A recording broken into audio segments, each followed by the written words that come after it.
Bismillahirrahmanirrahim. Assalamualaikum warahmatullahi wabarakatuh.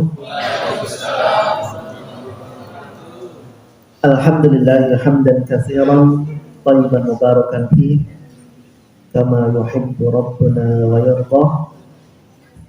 Asyhadu an la ilaha illallah wahdahu la syarika lah wa asyhadu anna Muhammadan abduhu wa rasuluhu la nabiyya ba'dah. Sallallahu alaihi wa ala alihi wa sahbihi wa man tabi'ahum bi ihsanin ila yaumiddin, amma ba'du. Rekan-rekan sekalian, karyawan dan karyawati Rumah Sakit Islam Asy-Syifa, ya, a'azzakumullah taala jami'an. Semoga kita dimuliakan semua, ya, baik rumah sakitnya ataupun pegawainya, semuanya, ya, semua Allah muliakan, ya. Artinya dimuliakan ini bukan hanya dari segi materi, ya, tetapi semuanya, ya, jasmani dan rohani kita semuanya dimuliakan oleh Allah Subhanahu wa taala, dan imbasnya adalah keberkahan kita di baik di dunia maupun di akhirat. Amin ya rabbal alamin. Mempersingkat waktu sebagaimana yang tadi disampaikan Budia, ya. Jadi waktu 1 jam ke depan, ya, semoga efektif, ya. Kalau yang lain materi sih memang banyak, ya, cuman karena keterbatasan waktu maka kita batasi, kita fokuskan materinya insya Allah sesuai dengan yang sudah disampaikan tadi, ya. Gimana nih kabar hari ini? Alhamdulillah, Masya Allah. Semoga dingin sejuk sesejuk hati kita. Amin. Ada Pak Eki. Oke teman-teman, ya. Kenapa mandatori amaliyah yaumiyah fikih pasien ini perlu disampaikan? Yang tadi disampaikan Budia, betul, ya. Jadi karena kita ini di lingkungan rumah sakit Islam, ya, Syifa. Tentunya kita setiap hari bertemu dengan pasien, bertemu dengan konsumen, ya, yang tentunya pada dasarnya mereka membutuhkan kita, ya. Dan ini bukan hanya perawat tentunya, ya, baik satpam yang di depan, ya, pendaftaran, baik petugas yang di IGD, di rawat jalan, administrasi semuanya, ya, sampai pasien pulang. Ini tentunya mengharapkan sesuatu yang memang bisa diberikan, ya, optimal kepada mereka, ya, yang diharapkan mereka itu mendapatkan pelayanan yang sebagaimana yang diharapkan, gitu. Setuju nggak? Gitu, ya. Nah, jadi setiap hari kita akan menemukan sesuatu yang memang sepertinya itu saja sebetulnya, ya. Pelayanan yang sangat dibutuhkan setiap hari, ya, dan tentunya kalau misalnya setiap hari berarti kita pun harus siap, gitu kan, ya, harus siap bagaimana kita memberikan pelayanan terbaik buat mereka, ya. Dan tentunya nanti disampaikan beberapa hal yang terkait dengan ini.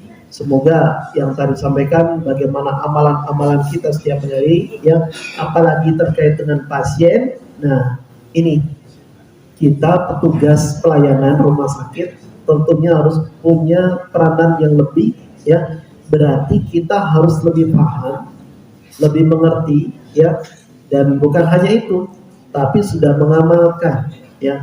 Kenapa demikian? Karena kalau misalnya sudah mengamalkan, kita sudah terpikir langsung, dan mesti harus lihat buku, gitu, ya. Nah, jadi pas membimbing kepada pasien, kita sudah siap, gitu, kondisinya, ya. Kenapa? Karena udah terbiasa melakukannya, ya. Nah, jadi teringat dengan ini, tatkala Al-Imam Hasan Al-Basri, ya, rahimahullah ta'ala, pas tatkala ditanya, ya, wahai Imam, engkau memiliki banyak kemampuan, ilmu banyak, ya, kita tahu sebab beliau, ya. apakah ilmunya itu untuk hafal? Beliau menyampaikan, apa engkau lihat saya menghafal? Nah, artinya teman-teman sekalian, ya, beliau itu bukan hanya pintar dalam berbicara, ya, tapi ternyata ilmunya itu diamalkan, ya. Nah, jadi ilmu sedikit ya diamalkan. Nah, ternyata ilmunya itu seperti itu. Karena setiap waktu dipakai, diamalkan, pertama jadi barokah, ya. Kedua, ilmu itu nempel. Jadi kalau misalnya membimbing sudah pengalaman, ya, sudah tahu oh seperti ini, ya, ada masalah oh seperti itu. Nah, jadi bukan hanya untuk pandai berbicara saja. Ini harapannya. Jadi nanti kenapa seperti ini, ya, disampaikan. Nah ini, jadi agar kita sudah terbiasa dengan amaliyah yaumiyah sehari-hari, ya. Sehingga kalau misalnya ada pasien, ada konsumen yang bertanya kepada kita pun sudah siap, ya. Minimal ya, teman-teman sekalian, untuk diri kita, keluarga kita, ya. Kenapa? Karena kebaikan kan masa harus untuk sendiri saja, ya nggak? Masuk surga pengennya kan sama-sama, betul ya? Nah, jadi pas tatkala kita tahu ini kebaikan, maka resapi ini adalah sesuatu yang semoga barokah, ya, bisa dimanfaatkan, bisa dipakai, dan ilmunya bukan hanya dunia, tapi juga nanti di akhirat, ya. Dan bukan hanya itu, ingin orang-orang yang kita cintai pun ikut bersama kita, ya, dan semoga bertemu lagi nanti di jannah. Amin ya rabbal alamin, ya. Dan berharap semua kita semua masuk surga. Amin ya. Oke teman-teman sekalian. Nah, sebelum saya mulai sebetulnya ini kenapa saya munculkan problem, ya. Karena di dalam pelayanan ini, ya, kebiasaan ini kadang sesuatu yang memang bisa saja sudah mendarah daging, ya. Bisa juga sesuatu yang memang tidak tahu kenapa harus mengerjakan seperti itu, ya. Nah, jadi kalau misalnya kita sudah mengerjakan sesuatu, jangan sampai cuma jasadnya saja, ya, mengamalkan sesuatu tapi nggak tahu, ya, nggak tahu apa artinya, maknanya, jangan sampai seperti itu, ya.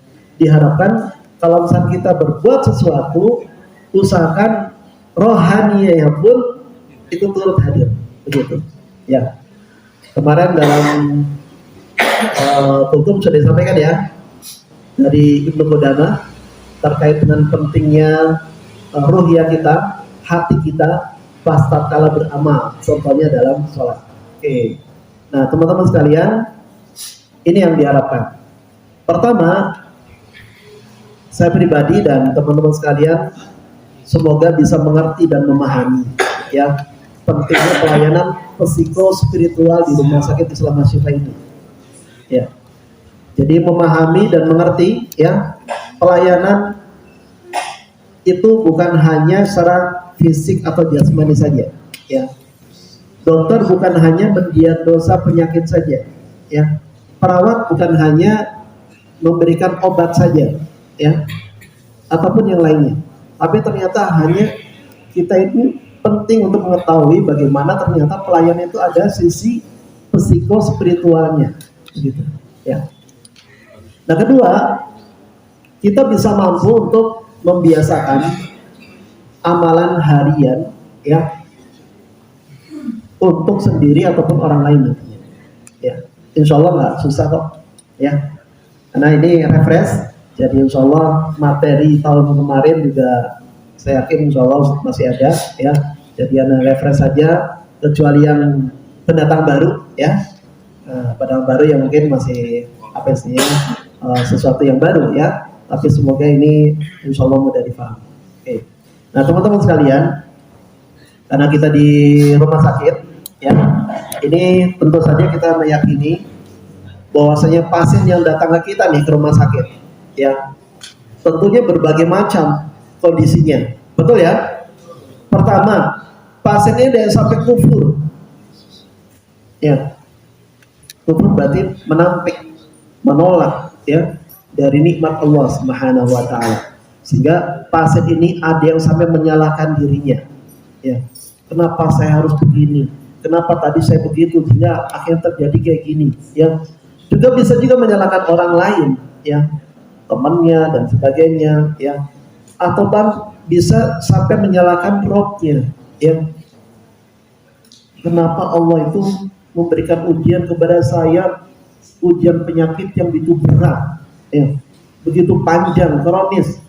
Sepertinya Allah tidak sayang kepada kita. Nah, ini contoh-contoh yang sudah kufur nikmat, tidak mengerti bahwasanya ujian salah satunya adalah dengan diberikannya ujian penyakit, ya, dan tentunya bagi orang yang beriman itu justru memberikan sesuatu hikmah yang besar, ya. Nah, sehingga macam-macam.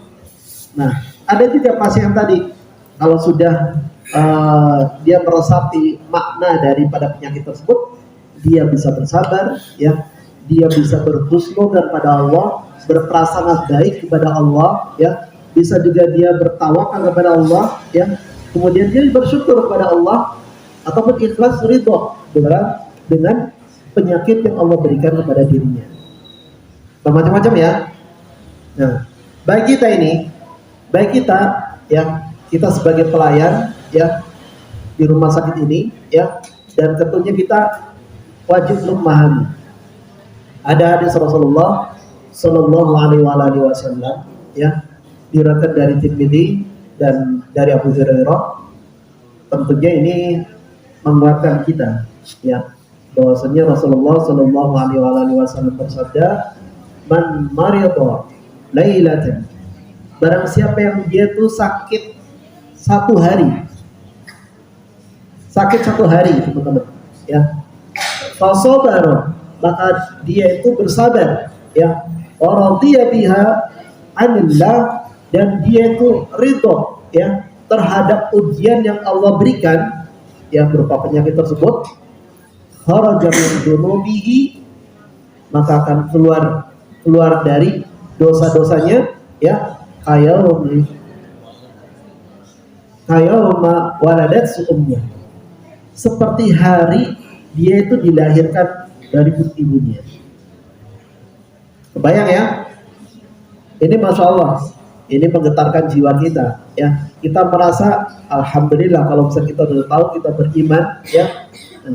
Ucapan Rasulullah bukan ucapan hawa nafsu, ya. Wa ma yantiqu 'anil hawa in huwa illa wahyu yuha. Dan kita yakin ini, ya, Rasulullah menyampaikan demikian. Jadi kalau orang yang beriman, salah satu obatnya adalah ini.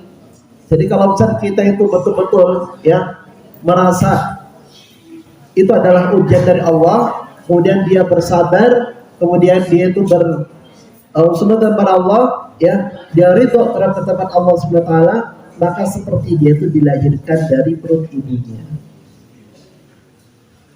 Satu hikmah, ya. Semoga kita cukuplah dengan ini saja, ya.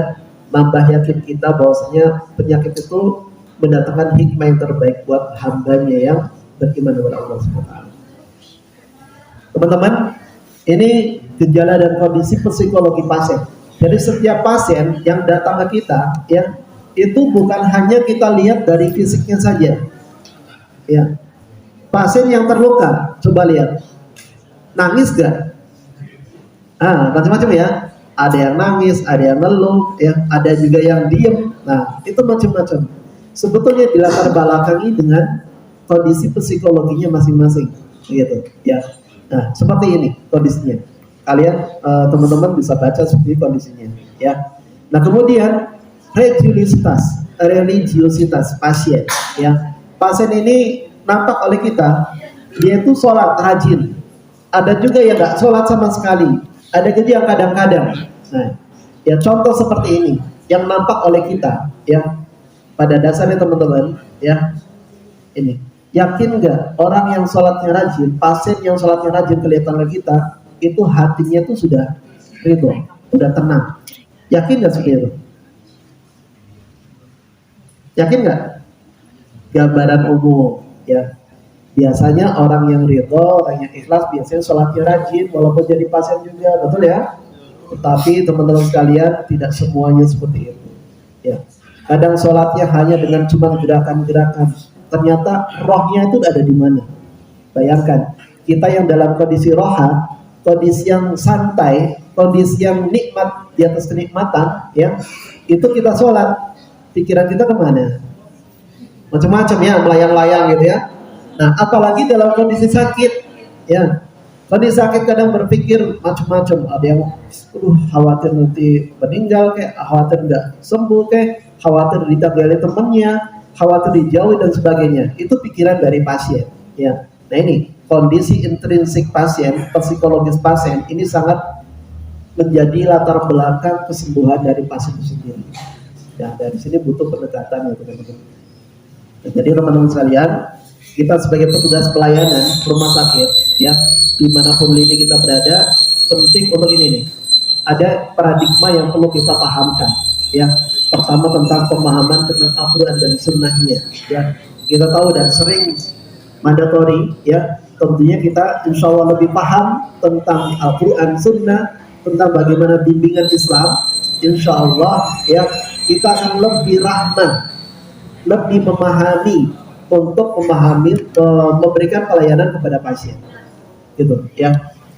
Ideologi, pemikiran, agama, alhamdulillah kita Islam semuanya ya, insya Allah. Kemudian juga cara pandang, ya, terhadap kehidupan, kemajuan dan sebagainya, juga terhadap kesehatan, ya, juga dan lain sebagainya. Tentu seperti ini, ya, ini yang sepertinya kita harus refresh kembali, ya, sehingga betul-betul paradigma yang ada di dalam pikiran petugas pelayanan seperti itu kondisinya. Nah, jadi teman-teman, kalau kita lihat, ya, sehat itu bukan hanya fisik yang saya sampaikan, ya, ternyata sehat itu meliputi hal-hal lain yang pasien itu unik, ya, itu dengan latar belakangnya. Sehat untuk WHO saja bukan hanya fisik, tapi mental, sosial pun itu diperhatikan, ya. Nah, kemudian untuk undang-undang kesehatan juga, ya, nomor 36, ya, itu sehat itu bukan hanya fisik, ternyata mental, spiritual, sosial pun itu diperhatikan, ya. Di dalam Islam gimana? Sama, ternyata diperhatikan juga, bukan hanya fisik, mental, spiritual, sosial, dan tentunya ada dukungan di sini, dukungan keluarga dan masyarakat. Ini tentunya Islam, ya, sehingga Islam itu lebih syamil, lebih luas, ya, sehingga betul-betul sempurna, ya, menyatakan demikian. Jadi bukan individu saja sehat itu, ya, butuh atau saling ketergantungan antara yang satu dengan yang lainnya. Nah, teman-teman sekalian, ini kalau seandainya, ya, rumah sakit kita ini, ya, betul-betul difahamkan semua karyawan ini, ya, paradigmanya tentang tauhidnya jadi lebih meningkat. Kita sebagai pelayan individu makin tawadhu dalam melayani pasien dan customer, ya, juga ibadahnya kita lebih, ya. Kemudian kita juga lebih amanah dalam segala hal, ya. Kemudian kita juga bisa menghargai pasien sebagai manusia, ya, dan juga kita juga bisa memuliakan pelanggan. Maka masya Allah, hal seperti ini kemudian kita berikan pengajaran, pendidikan, dan kemudian pentakdiban, teman-teman. Pentakdiban itu penerapan dalam keseharian kita, ya. Jadi untuk membiasakan perlu yang namanya hal seperti ini.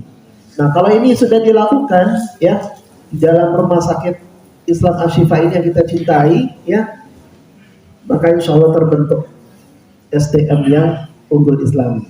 Yakin nggak seperti ini? Yakin ya? Nah, ini yang kita harapkan, ya. Sehingga rumah sakit itu bukan satu orang yang penting.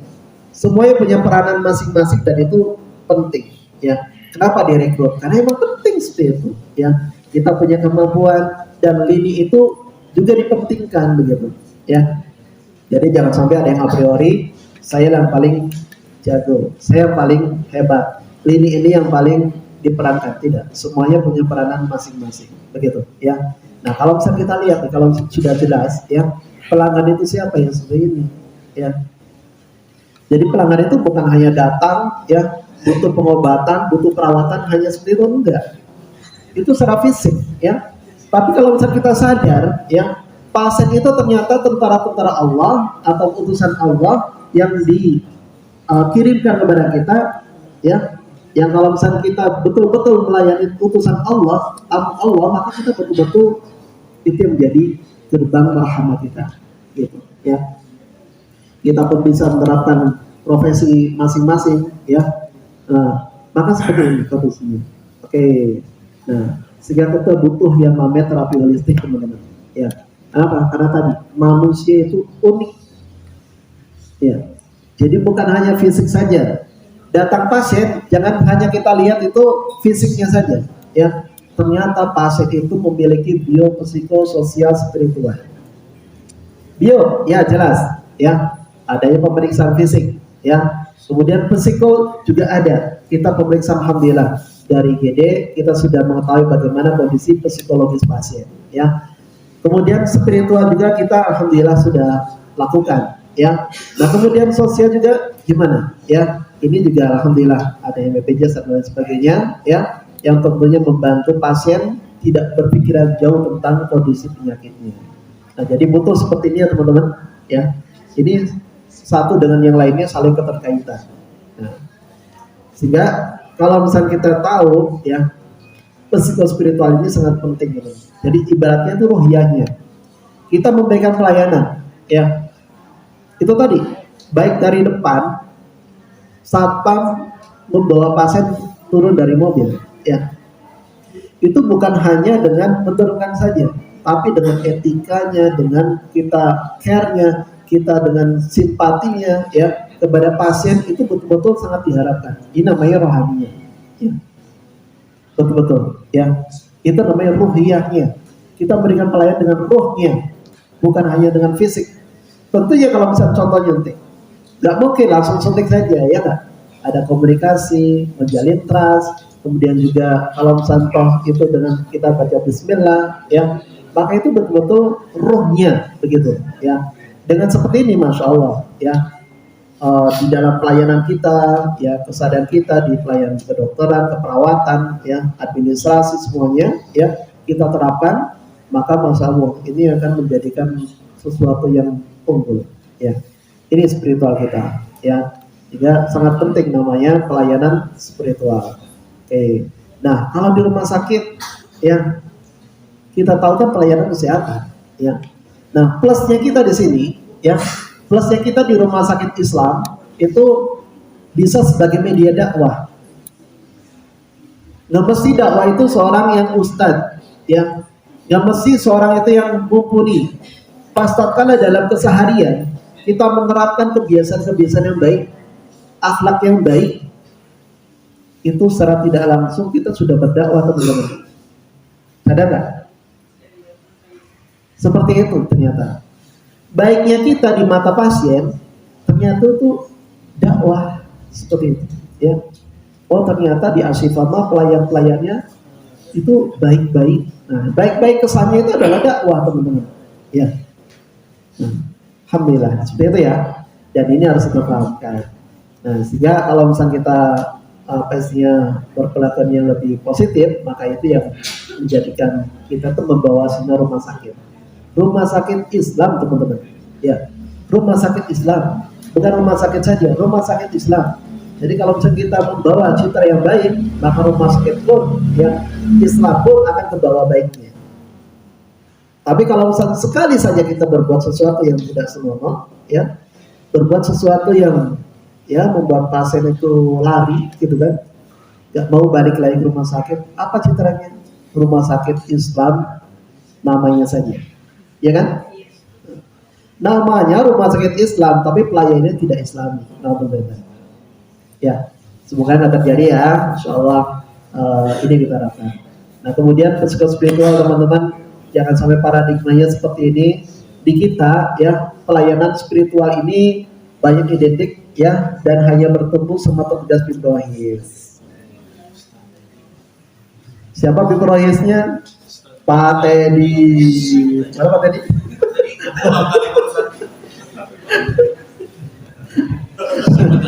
Dan saya, dan itu sangat sedikit ya teman-teman. Jadi kalau misalnya kita bertumpu hanya pelayanan spiritual itu hanya Bimrohis, itu sangat sedikit. Sehingga kita butuh, dan bukan hanya Bimrohis saja, ya. Ternyata teman-teman dalam setiap pelayanan, ya, itu butuh yang namanya psikospiritual. Ya. Kemudian kalaupun ya kita memberikan ya pelayanan yang betul-betul tadi memperhatikan psikospiritual, maka kita ini menjadi pelayanan unik, beda dengan rumah sakit lain. Beda dengan rumah sakit baik negeri ataupun swasta ya, yang tentunya konvensional, tapi ternyata kita punya plus keunggulan ya adalah kita pelayanan Islami, begitu ya. Materinya gitu-gitu aja, sama aja dengan visi dan misi dia, karena kita mendukung itu ya teman-teman sekalian ya. Ini refresh bagi yang baru ya, sesuatu yang memang harus kita laksanakan. Bagi yang lama tentunya materinya adalah refresh, insyaallah. Nah, kalau misalnya kita sudah tahu seperti ini ya, maka insyaallah beban psikospiritual pasien itu menjadi kecil, ringan.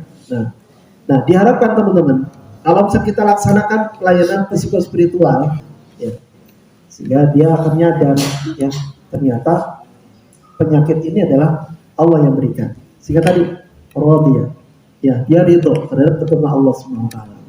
Kemudian kalau misalnya sudah seperti ini, maka pasien akan merasa jernih pikirannya ya, tidak gampang temperamennya ya, tidak gampang marah-marah, tidak sensitif begitu ya. Tapi pas tatkala disampaikan sesuatu, maka bisa sinergis si pasien ataupun keluarganya ya.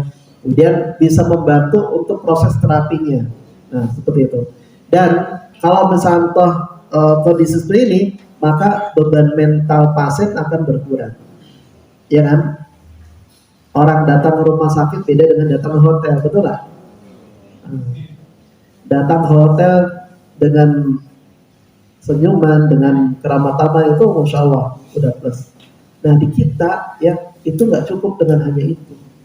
Ternyata dengan spiritual ini sangat mendukung ya, sehingga beban yang tadi ya pasien ini seperti itu yang unik tadi, maka insya Allah akan terkikis kekurangan-kekurangannya.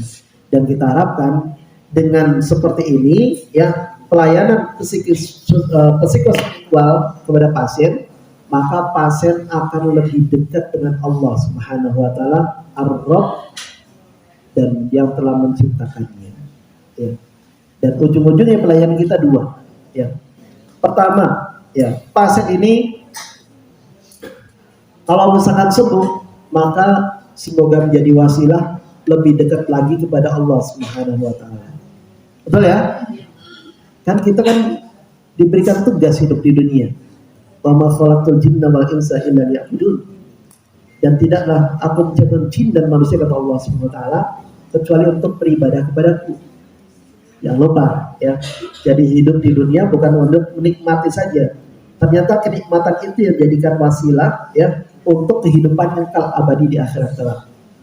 Dan yang kedua, kalau seandainya ya pasien itu Allah takdirkan meninggal ya, maka kita harapkan dengan memberikan pelayanan psikospiritual tadi ya, yang bukan hanya terfokus oleh BIM Rohis, semua dari depan sampai terakhir ya, itu memberikan pelayanan yang terbaik ya, maka kita harapkan pasien meninggal dalam kondisi husnul khatimah.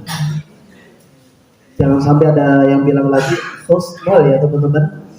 Diulang lagi ya, direfresh lagi, karena husnul dengan husnul itu beda ya. Di dalam bahasa Arab husnul pakai ha, kalau husnul itu pakai kha, itu beda artinya. Kalau husnul khatimah itu kesudahan yang baik. Husnul khatimah ya pakai kha itu kesudahan yang jelek. Nggak ada kan yang mau didoain husnul khatimah ya kan? Nah, jadi jangan sampai kita salah dalam penulisan ataupun ucapan ya. Karena semua kalau di bahasa Arab itu berbeda. Panjang pendek pun berubah artinya ya. Kha dengan ha juga berbeda ya. Ain dengan hamzah juga berbeda. Jadi penting untuk seperti ini. Jadi kalau misalnya salah, khawatir 180 derajat ya. Oke. Nah, teman-teman sekalian, itu yang terpenting ya untuk sesi pertama ya. Semoga bisa dipahami ya untuk layanan spiritual ya. Oke, teman-teman. Nah, baru kita masuk untuk yang amaliyah yaumiyah fikih fase. Amaliyah yaumiyah berarti amalan keseharian. Fikih fase berarti terkait dengan hukum-hukum fikih terhadap pasien ya, hukum-hukum fikih yang memang kita harus paham, dan pasien pun walaupun dalam kondisi sakit tetap harus paham dan melaksanakan, maka ini harus paham ya dan dipahamkan ya. Nanti akan disampaikan tentang bagaimana bersuci bagi orang sakit ya, kedua salat bagi orang sakit, nah kemudian berpuasa bagi orang sakit, dan juga nanti disertakan doa-doa dan zikir-zikir. Teman-teman sudah dapat soft copy-nya kan? Materinya bisa sampai dibuka ya. Nah, jadi teman-teman, ini insya Allah refresh, jadi nggak susah ya. Pertama, pasien ini berwudu bila dia mampu. Jadi kalau misal pasien ini masih bisa ya, dalam kondisi pasien ini dengan penyakit ringan ya, karena jangan sampai identik pasien itu ya susah ya. Ada juga pasien yang memang kondisinya ya seperti orang sehat saja, tapi dia ada rencana operasi, contoh soft tissue dan sebagainya ya, yang tentunya tidak sampai memberatkan ya. Pasien ini bisa untuk wudhu mandiri ya, atau juga pasien bisa dibantu wudhunya ya, atau juga pasien hanya diobservasi, jangan sampai nanti jatuh di kamar mandi dan sebagainya. Itu ya. Jadi berbeda-beda kondisinya, lihat aja kondisinya seperti apa ya. Jadi kalau misalkan mana yang lebih utama, berwudu atau tayamum? Berwudu dulu tadi. Tapi kalau misalkan toh pasien ya tidak mampu untuk berwudu atau diwudukan di batu ya, maka ada rukhsah, ada kemudahan yang Allah berikan. Nah, bagi yang seperti itu, maka ambil rukhsahnya ya, kemudahannya ya. Ini dengan apa? Dengan tayamum ya. Nah, tayamum maka insya Allah ini juga mudah ya, dan lebih mudah daripada berwudu ya. Bertayamum otomatis yang kita perlu siapkan berarti kalau di rumah sakit sudah ada tayamum pad kan ya, ada tayamum pad ya di setiap ruangan ya, tentu dirawat inap, kalau dirawat jalan kan pasien pulang. Nah, jadi kalau misalnya ada tayamum pad, maka dipakai tayamum padnya. Nah, jadi jangan lupa baca bismillah, karena tentu saja ini bismillah kita sebagai awalan yang memang sudah dianjurkan oleh Rasulullah Shallallahu Alaihi Wasallam ya. Jadi bismillah dulu ya, kemudian menepuk atau meletakkan kedua telapak tangan kita ya, itu di tayamum pad atau sesuatu benda yang memang berdebu ya.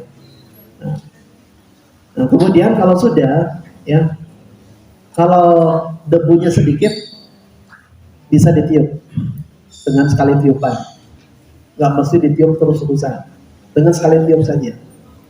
Kalau misalnya debunya banyak, bisa ditepukkan ya, atau sekali tepuk ya.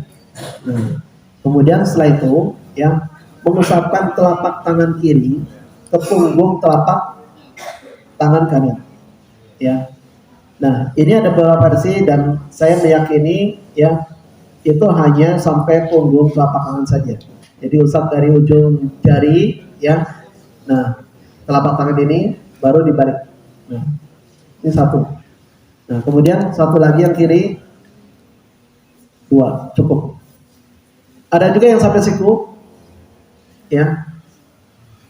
Tapi yang lebih roji itu hanya sampai telapak tangan saja ya.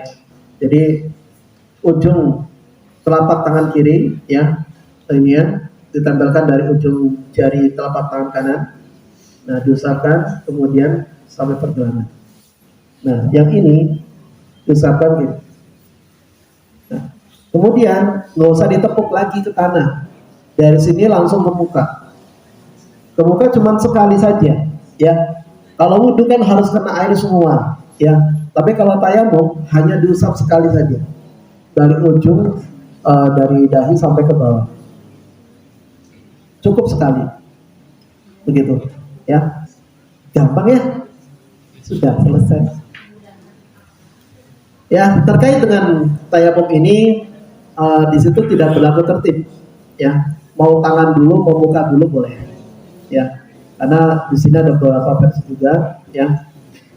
Tapi saya mengambil dari hadis ini aja, dari Ammar bin Yasir. Ya, ini yang sudah jelas, ya. Jadi dulu Ammar bin Yasir ini ceritanya pernah diutus oleh Rasulullah, ya, dalam suatu hajatnya. Nah, kemudian di perjalanan beliau itu ternyata mimpi basah. Kan mimpi basah salah satu hal yang memang wajib mandi kan. Nah, dulu tahunya itu ya mandi. Gitu. Nah, cuman di dalam perjalanan beliau tidak mendapatkan air, sehingga akhirnya beliau berpikir kalau misalnya toh ini nggak dapat air, ya, tahunya dia berpikir kalau misalnya binatang itu, ya, dia berguling-guling. Contoh ya kucing gitu kan, kita nggak jauh-jauh lah ya. Kucing kalau misalnya mereka pengen mandi, nah itu berguling-guling seperti itu, ya. Nah, itu beliau menerapkan itu dan karena jauh dari Rasulullah, sehingga pas sudah nyampe, udah balik lagi, kemudian bertanya ke Rasulullah kejadian seperti itu, ya.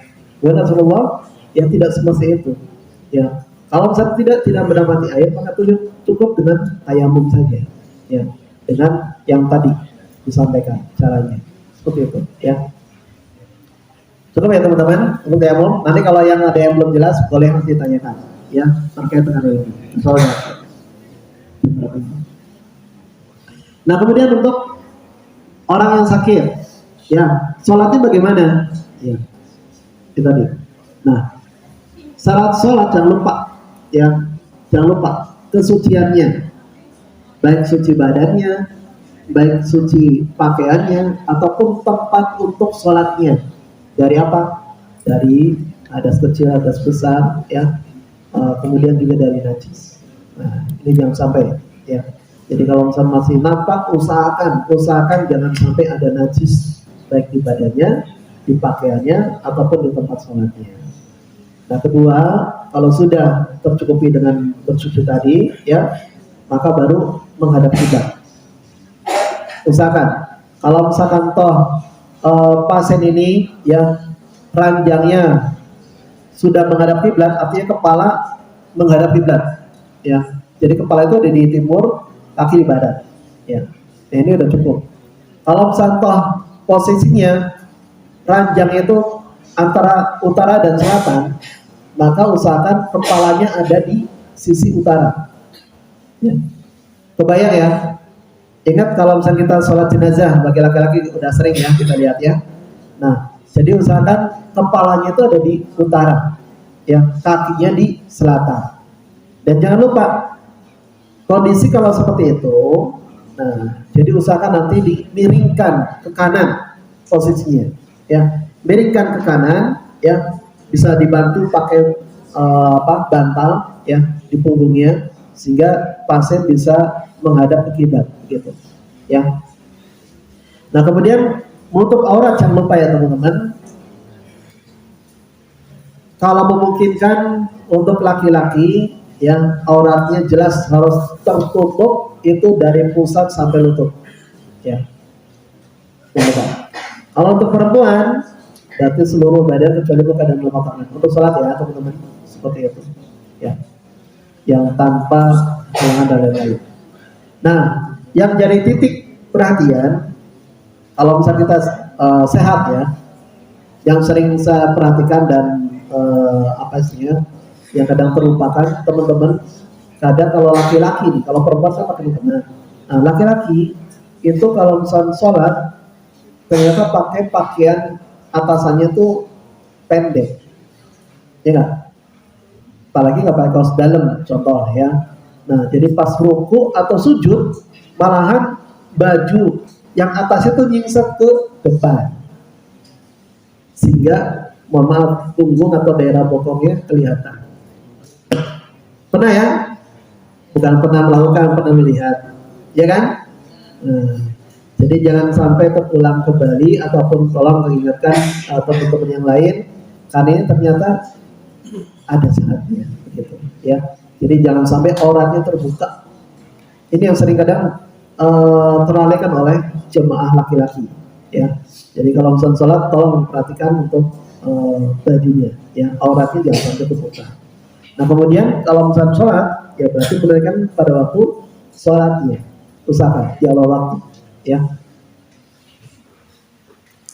Nah kemudian teman-teman, kalau sholat tentu saja yang lebih utama adalah berdiri ya. Jadi kalau misalnya bagi pasien yang ringan yang sanggup berdiri, maka usahakan sholatnya berdiri lebih utama ya, lebih utama. Tapi jangan sampai memaksakan ya. Jadi kalau misalnya pasien berdiri, sambil perhatikan apakah pasiennya mampu atau tidak, khawatir jatuh. Nah ini yang dikhawatirkan ya. Nah, jadi perhatikan pasiennya atau titip ke keluarganya, jangan tinggalkan sendiri. Jadi pasien bisa berdiri, alhamdulillah lebih utama. Kalau tidak mampu ya, kalau tidak mampu berdiri, Allah berikan rukhsah, bisa sambil duduk ya. Duduknya bisa duduk seperti tasyahud awal, tawarruk ya, duduk tawarruk ataupun juga bersila seperti itu. Nanti insya Allah dipraktekkan ya. Nah kemudian kalau dengan duduk pasien ini masih belum mampu, artinya ada kondisi pasien tertentu yang tidak bisa, karena sholat itu wajib, sholat fardu ya, maka otomatis rukhsah ini dipakai gitu.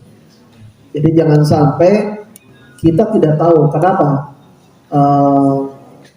Ada riwayat sahabat dalam perjalanan ya, rihlah, dan rihlahnya para sahabat itu kebanyakan berperang ya. Nah kemudian ada satu sahabat yang terluka kepalanya ya. Kemudian ternyata junub, mimpi basah ya. Bisa terjadi nggak pasien mimpi basah? Bisa kan? Nah, ternyata sahabat ini bertanya kepada temannya, ya, saya terluka kepalanya, apa aku keringanan untuk tayamum?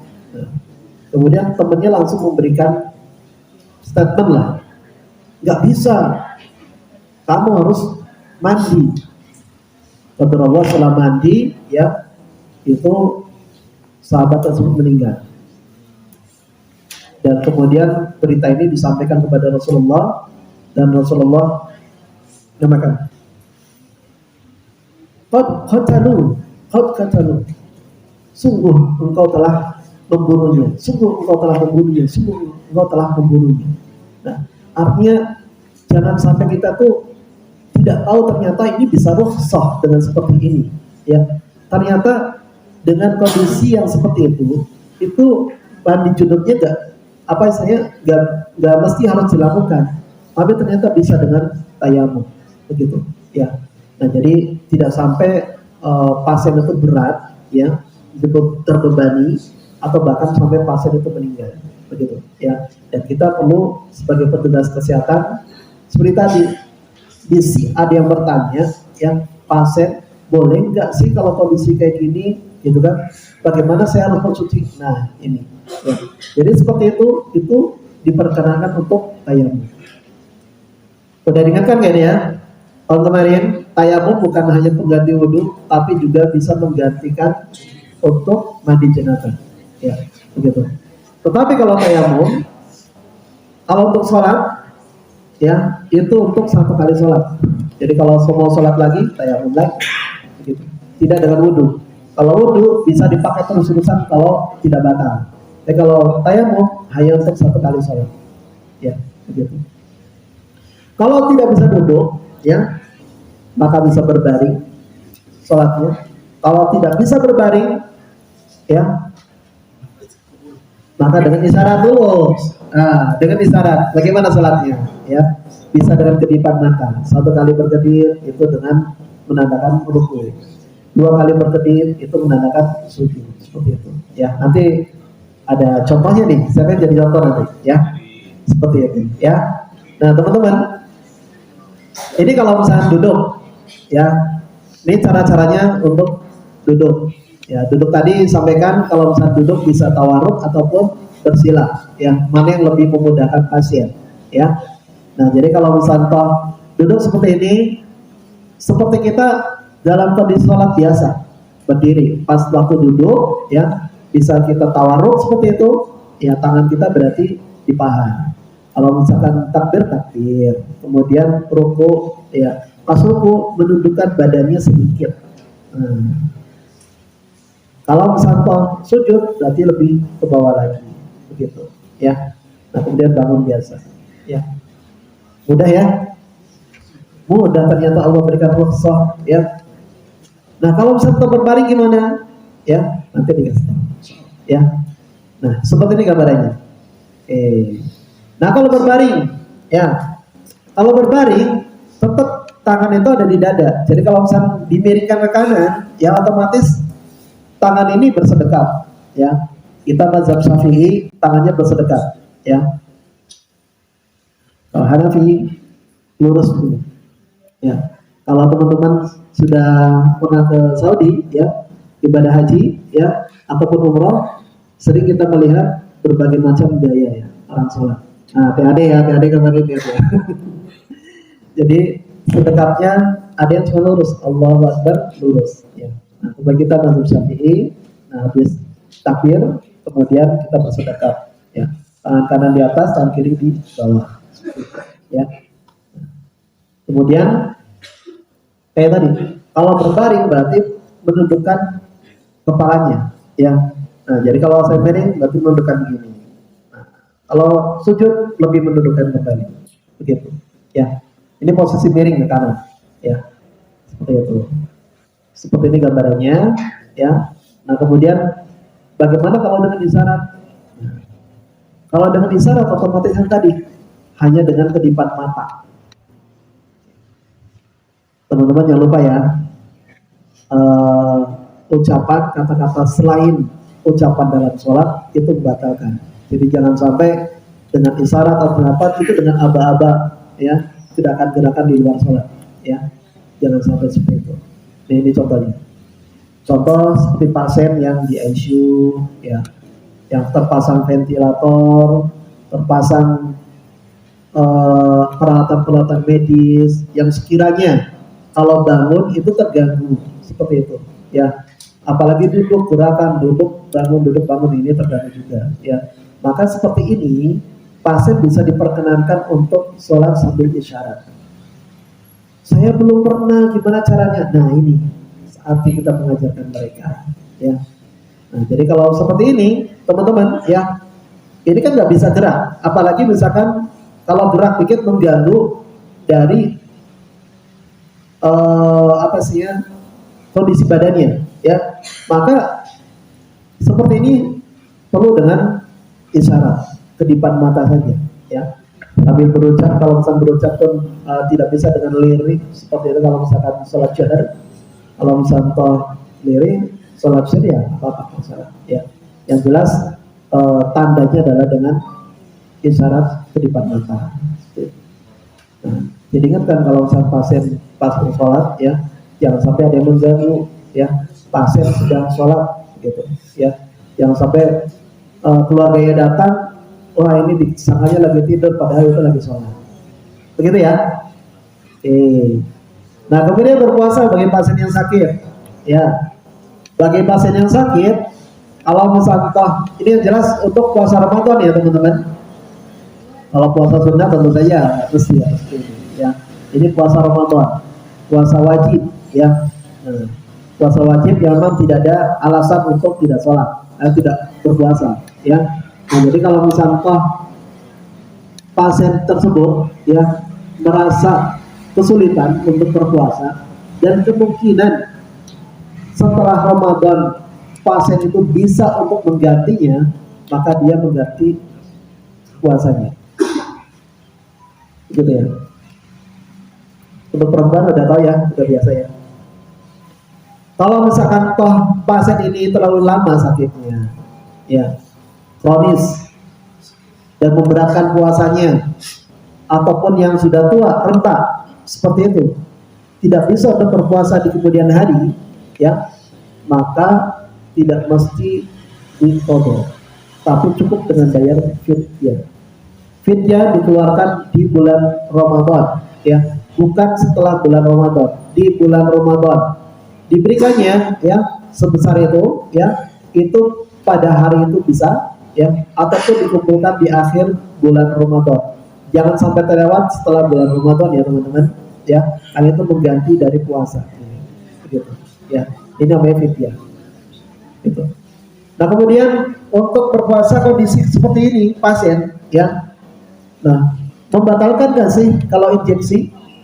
Dapat antibiotik, dapat ranitidin, ya, dapat suntikan yang lainnya, ya, ini batalkan nggak? Kalau saya baca dari Fatwa Lajnah Daimah di Arab Saudi ataupun dari DSN MUI, ini tidak membatalkan. Kenapa? Tidak masuk kriteria makan dan minum, ya. Kalau makan dan minum berarti dari area mulut atau hidung, itu aja, ya. Jadi kalau misalnya lewat injeksi, itu nggak masuk dalam kategori makan dan minum, diperbolehkan, insya Allah, ya. Kemudian transfusi darah juga nggak masuk batalnya. Nah kecuali teman-teman ada dimakruhkan atau sebagian diharapkan kalau seandainya itu hijamah, ya, berhutang atau mengeluarkan darah terlalu banyak. Kalau sedikit nggak masalah, ya. Seperti contoh gigit nyamuk, kemudian nyamuknya ada darah, ya, ataupun tersilat dan sebagainya luka. Tapi kalau lukanya banyak, ya, maka ini bisa membatalkan puasanya, gitu, ya. Dan juga termasuk inhaler. Inhaler ini tidak membatalkan puasa, teman-teman, karena nggak masuk dalam kriteria masuk makan dan minum. Rokok gimana?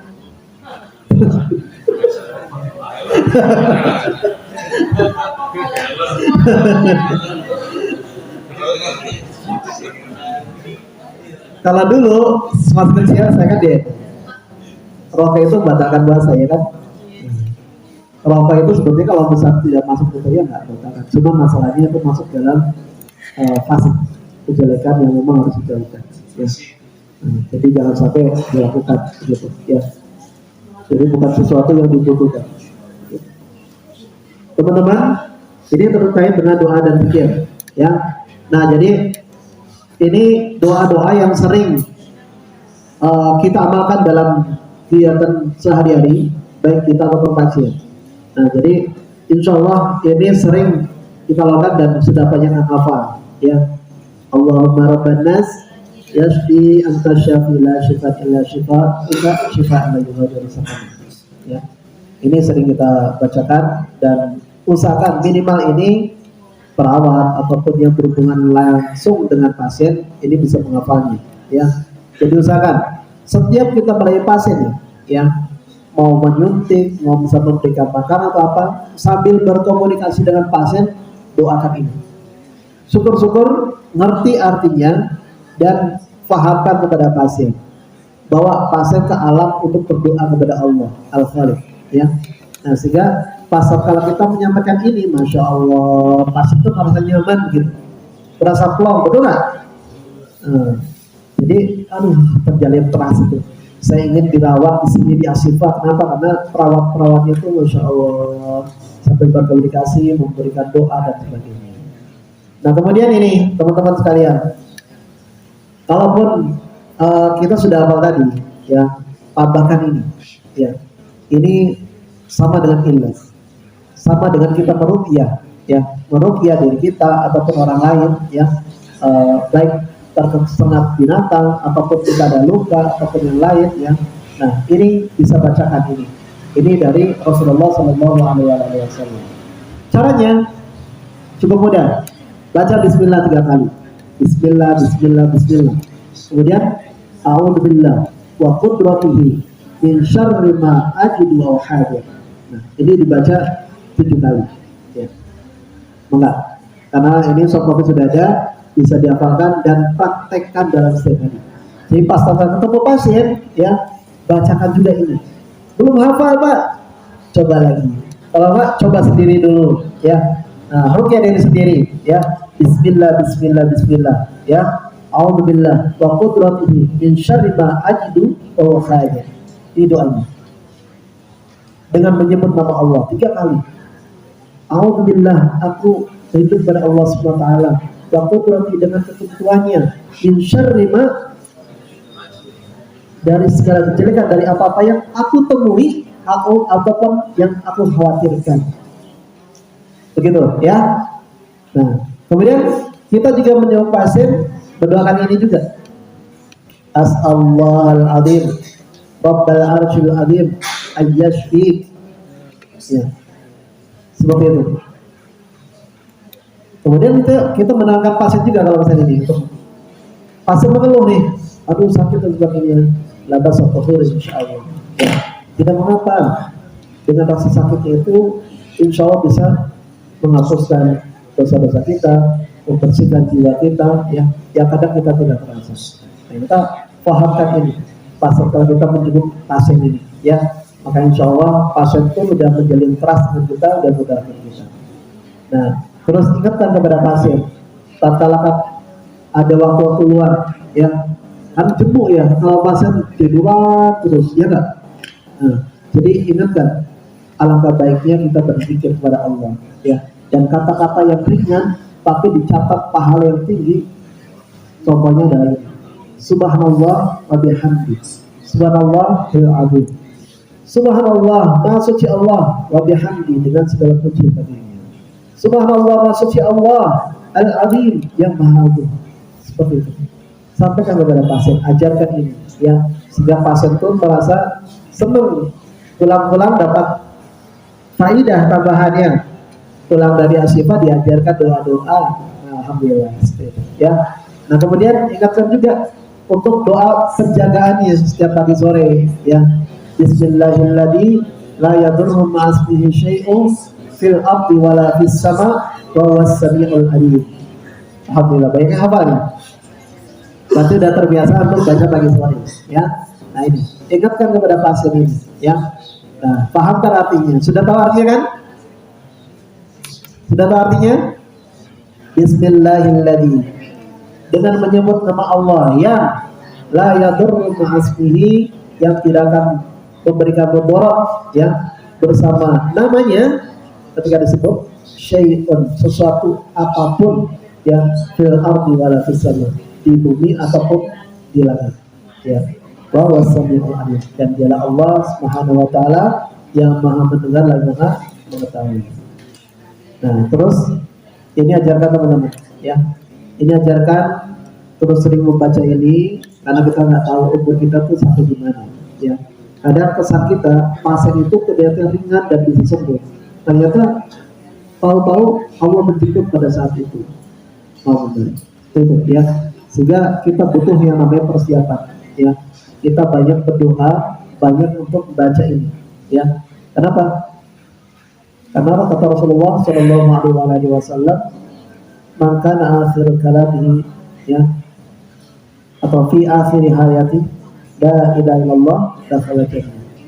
Barang siapa yang dalam akhir hayatnya, ya, akhir kehidupannya, dia mengucapkan la ilaha illallah, tidak ada Tuhan, tidak ada ilah yang berhak disembah selain Allah Subhanahu wa taala, dakhala jannah, maka dia akan dimasukkan dalam surga. Nah, ini jadi ingatkan. Itu ya Pak Sedia, sering diingatkan juga ya. Jangan sampai nanti pasien ternyata lepas begitu saja, ya. Karena yang terpenting adalah di situ akhir hayatnya, ya, antara husnul khotimah dengan husnul khotimah, itu tadi, ya. Segitu teman-teman. Silakan barangkali ada pertanyaan, dan saya yakin semoga yang tadi disampaikan bisa dipahami, ya, dan nanti bisa dijalankan, ya, dalam kebiasaan sehari-hari, ya, sehingga insya Allah nampak dalam kegiatan kita pelayanan yang memang sudah terbiasa dengan kegiatan tadi. Nah, ini kalau kita punya cita-cita, ya, bukan sekedar mampang teman-teman. Saya ingatkan kembali ke teman-teman yang sudah pernah berkunjung ataupun yang belum, ya, kita sudah pernah ke rumah sakit Sultan Agung, ya, rumah sakit Islam Sultan Agung Jawa Tengah, ya, di Semarang. Nah, ini kita ingin bukan hanya kita cuma ke sana, tapi pengen takdim dalam amalia yaumiyah ini yang kita utamakan. Jadi terus persiapan sehingga kita pas kalau setidaknya sudah ada gitu, ya. Bismillah, ya seperti itu. Oke, dari saya mungkin materinya cukup sampai di situ. Barangkali ada pertanyaan, dipersilakan.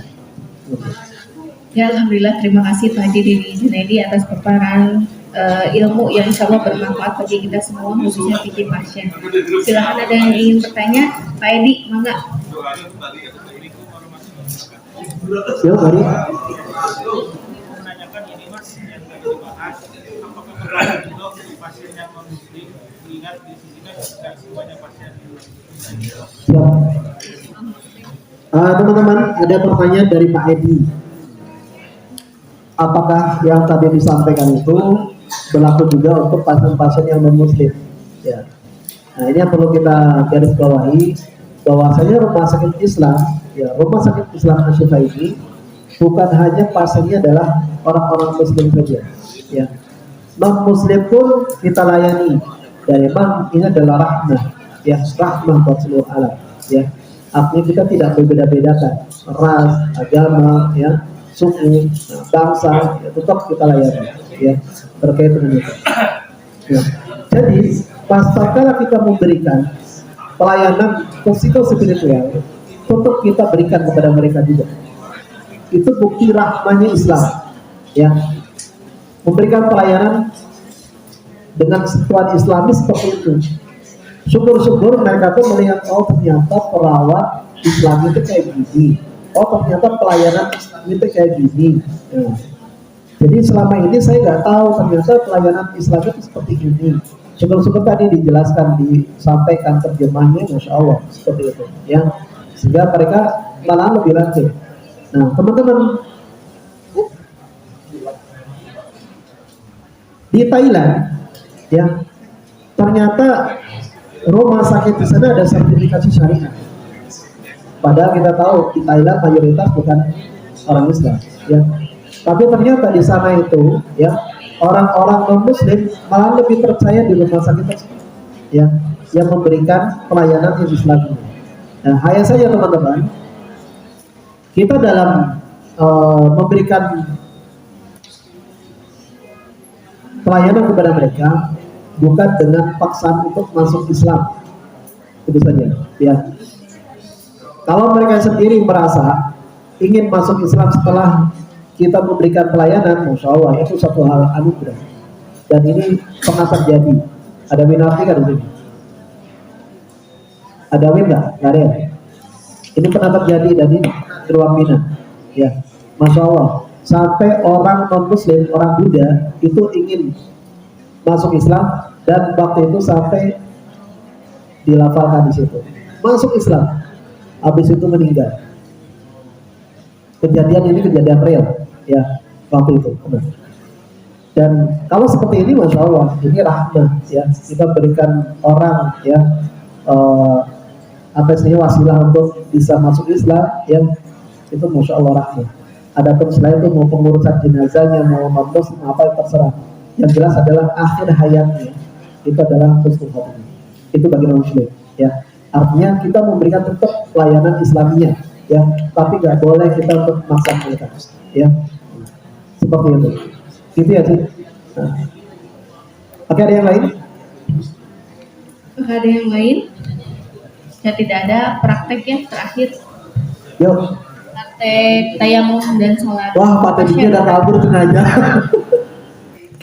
Laki-laki, Ihwan. Apa ya? Cep, depan Cep. Praktek jadi pasien, Pak Cep. Oke. Di tengah Pak Cep dekat auditor. Nah, sini Cep. Ya, di sini. Ya, ketahuan semua. Ini teman-teman, kita praktekkan dan semoga teman-teman ikut ke sana, ya. Nah, kita praktekkan cara untuk bertayamum, ya, bersuci. Kalau berwudu insya Allah sudah hafal semua, ya. Kenapa tayamum dipraktekkan? Karena hal yang jarang terjadi, ya, sehingga perlu direfresh, ya. Nah, jadi kalau misalnya teman-teman sudah ikut melakukan, minimal merasakan bagaimana bertayamum, gitu ya. Nah, tadi sampaikan Jadi bertayamum ya, cukup kita menepukkan kedua telapak tangan kita ya, ini ya. Kemudian di sini ada debu ya. Debu kalau sedikit cuma ditiup saja. Kalau tidak kelihatan debu gimana? Tiup saja. Ya. Karena ini sudah anjuran Rasulullah ya, contoh seperti ini. Nah, kalau sudah tiup ya, baru kita usapkan telapak tangan yang kiri kita ke punggung telapak tangan kanan. Putar ya. Nah, yang kanan ke yang kiri. Sudah selesai ya. Aja. Bismillah ya. Bismillah. Yuk. Ya. Praktekan, ayo.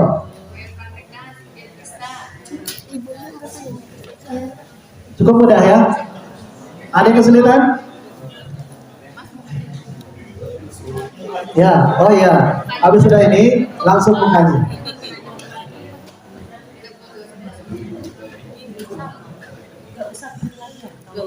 Nggak mesti tepuk lagi.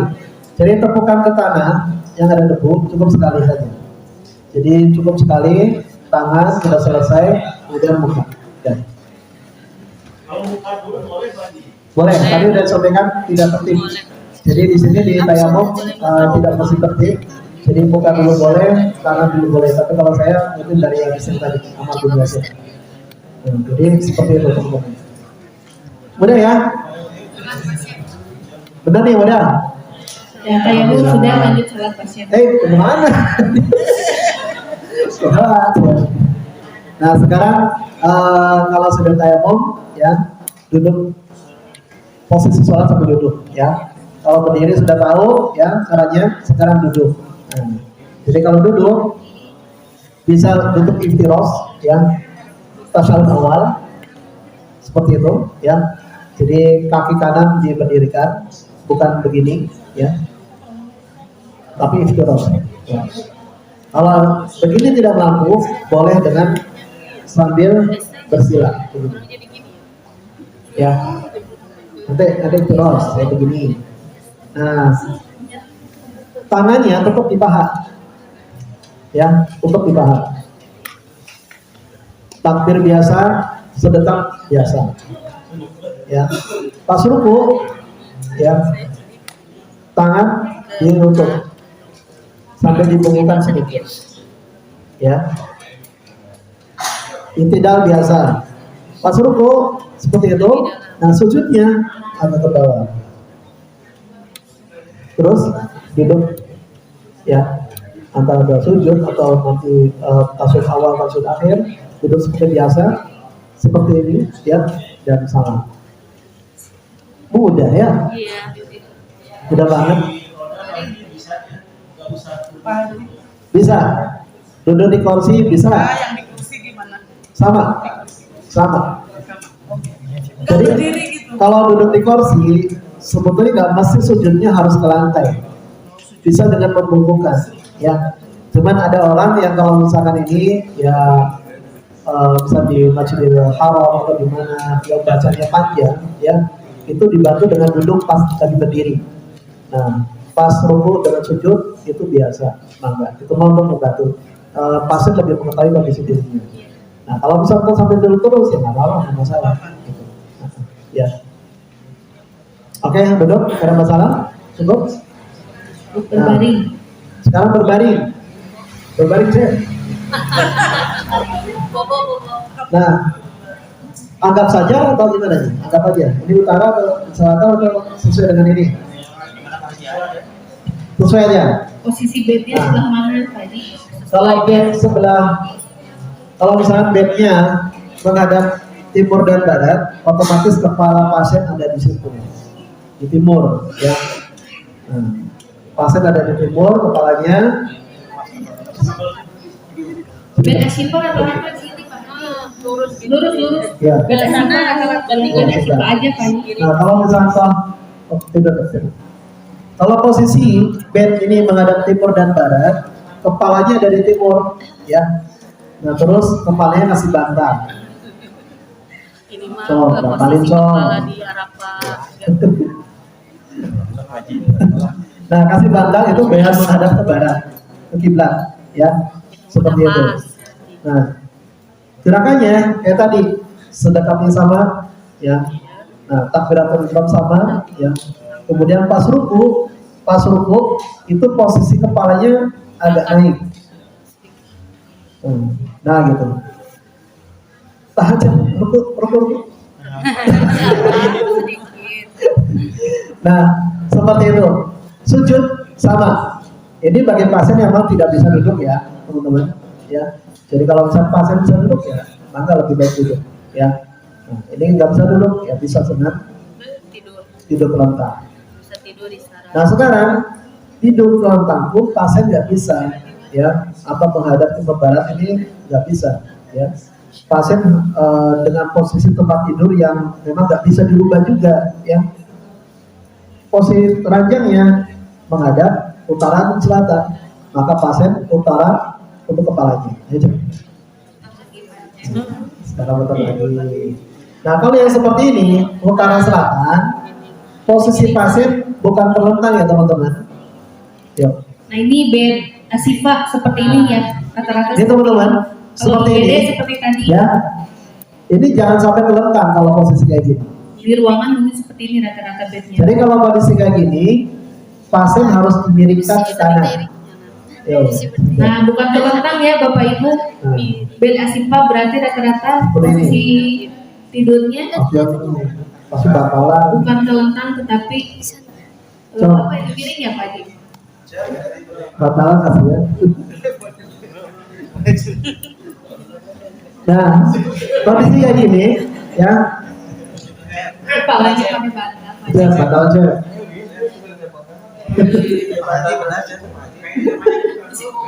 Saya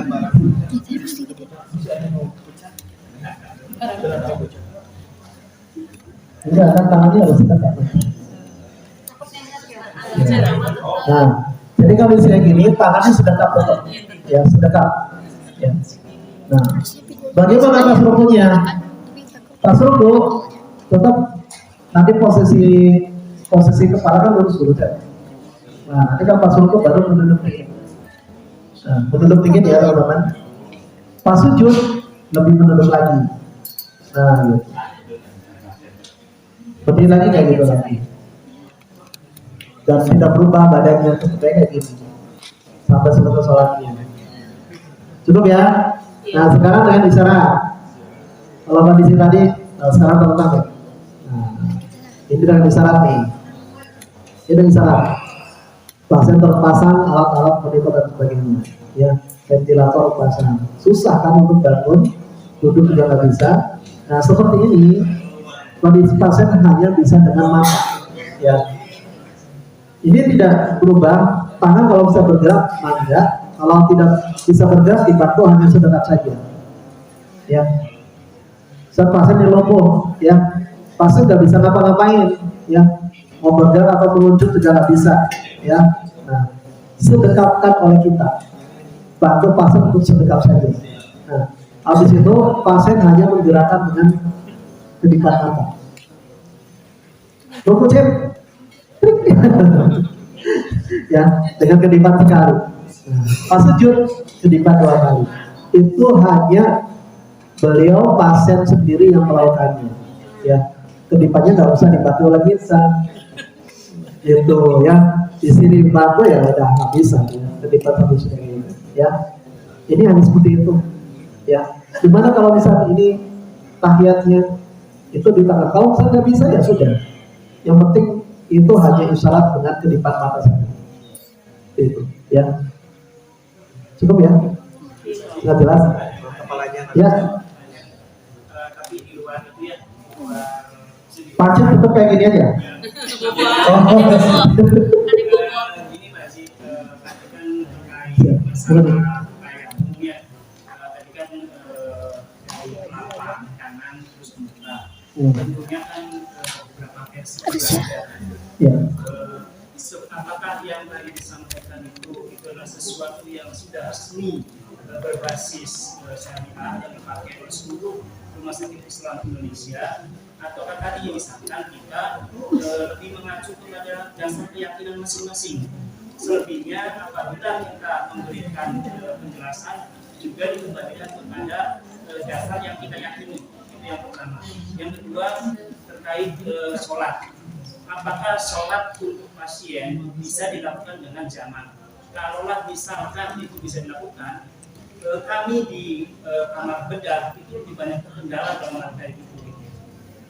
Kalau memang misalkan sholat bisa dilakukan di jamak, maka alangkah baiknya dari ruangan diprepare untuk pasien melaksanakan sholat dari awal, misalkan dulu dengan asar. Itu kebanyakan kan kita harus akui bahwa kondisi pelaksanaan operasi di Rumah Sakit Islam Ashifa itu belum bisa menerapkan standar-standar yang dilakukan sesuai syariat.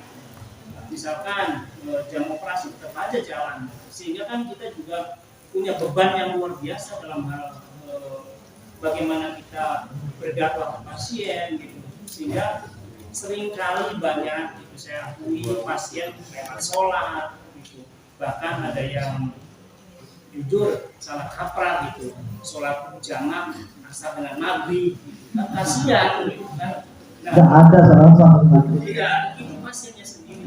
Bahkan sampai saya tawarkan kayak pun dia kayak seperti wudhu gitu, gini dulu, terus sampai dia maksudnya harus ada peran gitu. Pasien yang mana yang harus dikasih penjelasan, kasihan.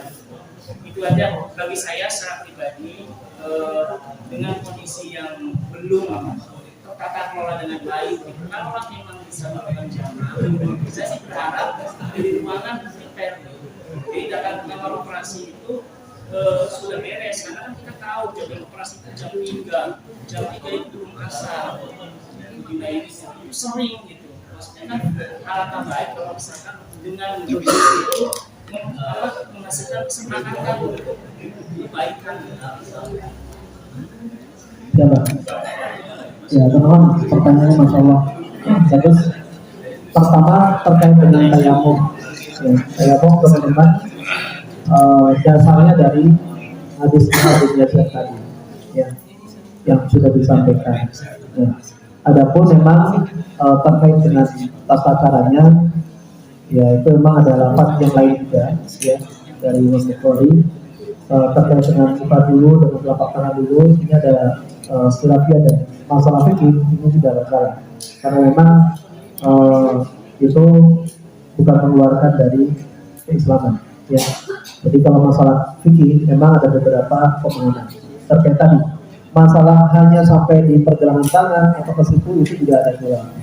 Termasuk juga tertibnya antara buka dengan telapak tangan, apakah mana yang duluan, itu juga ada khilaf. Tapi yang jelas kalau saya sendiri dari Burhan saja, ya, yang tadi saya sampaikan, karena memang dari Burhan sudah ada beberapa riwayat yang lain yang memang buka dulu baru telapak tangan, begitu, ya.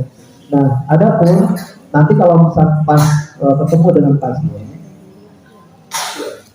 bagaimana peran kita itu apakah di awal atau di akhir? Nah, jadi pas ketemu dengan pasien, kalau pasien punya pemahaman, ya, tentang tayamum itu, tadi misalnya kita pahami tangan dulu, jangan pasien itu buka dulu. Nah, jangan seperti ini jadi perdebatan, ya.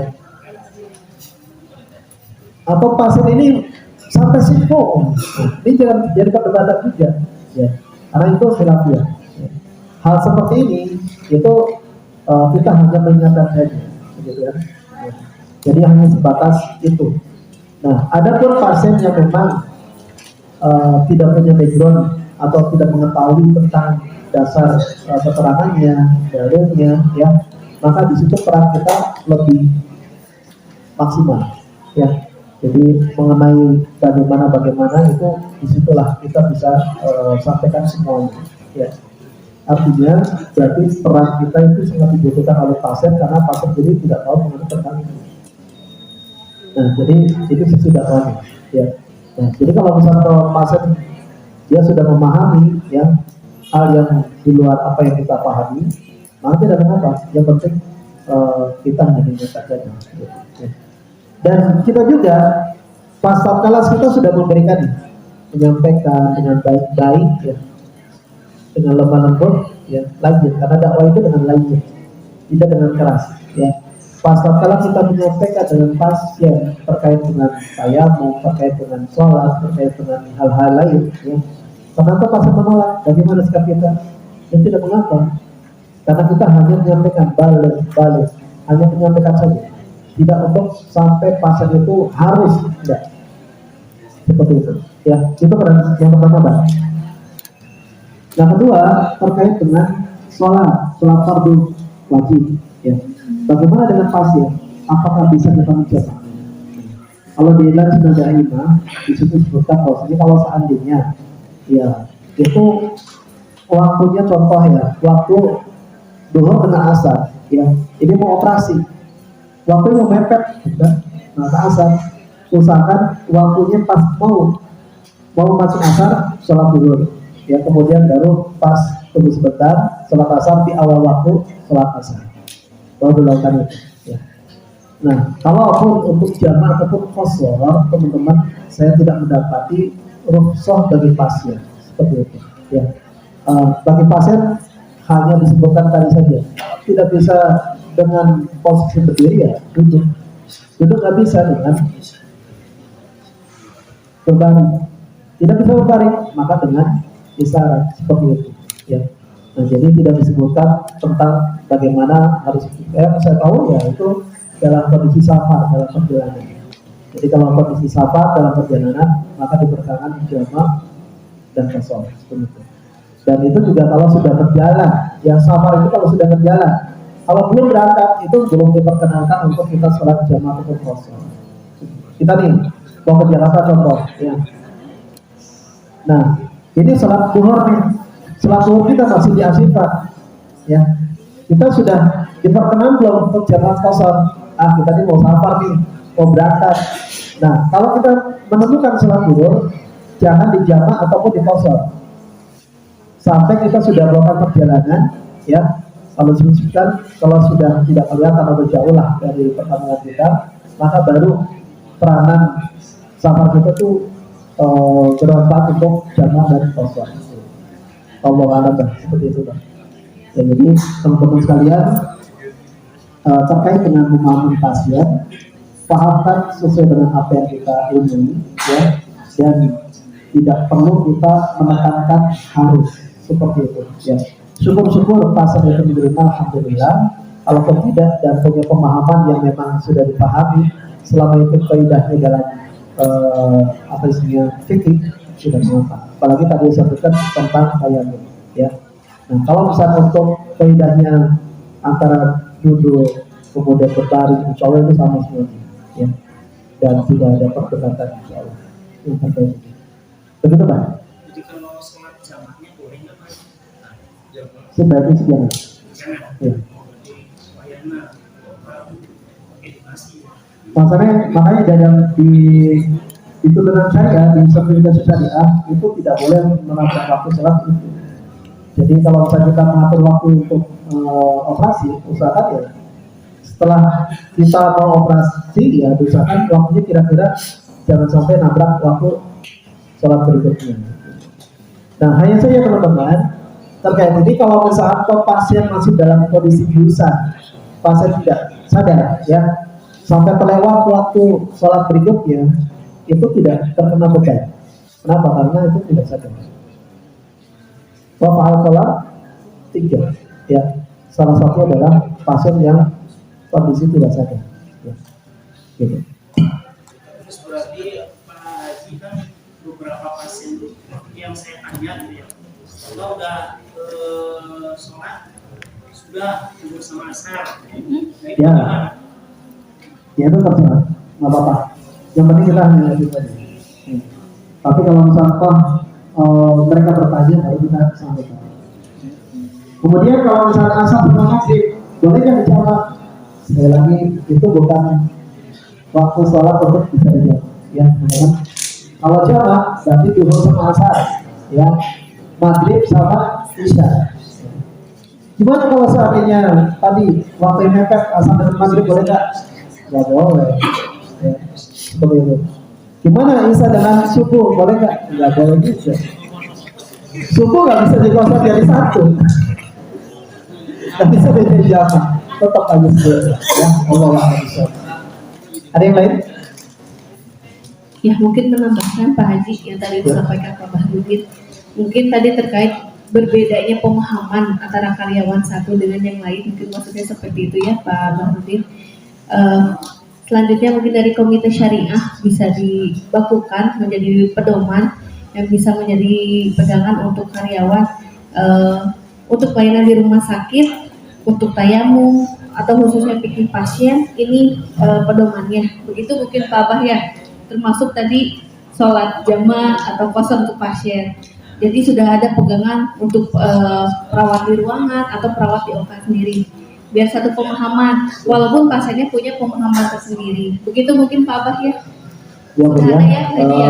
di dalam rapat komite syariah, insya Allah sudah direncanakan memang ada untuk bikin untuk panduan juga ya untuk karyawan ataupun untuk pasien.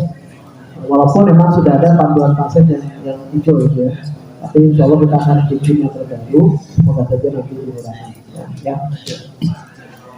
Begitu Pak Abah, tinggal menunggu dari komite syariah mungkin nanti ada tapi terkait pedoman pelayanan pasien di rumah sakit Islam Ashifa ya.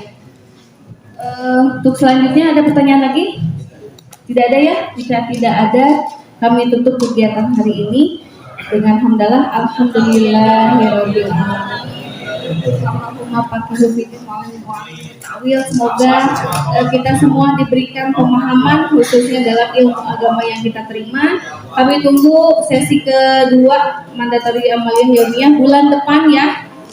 Temanya baru terkait pelayanan Islami, Smart Civic, Marhamah, Amanah, Ridho, Tawakal, penyampaiannya oleh Pak Syahid ya bulan depan Februari. Silakan dilihat lagi jadwalnya Bapak Ibu mau dari apa ya. Terima kasih Pak Didi dan rekan-rekan semua. Kami tutup subhanallah wa bihamdika asyhadu an la ilaha illa anta astaghfiruka wa atubu ilaik. Assalamualaikum warahmatullahi wabarakatuh.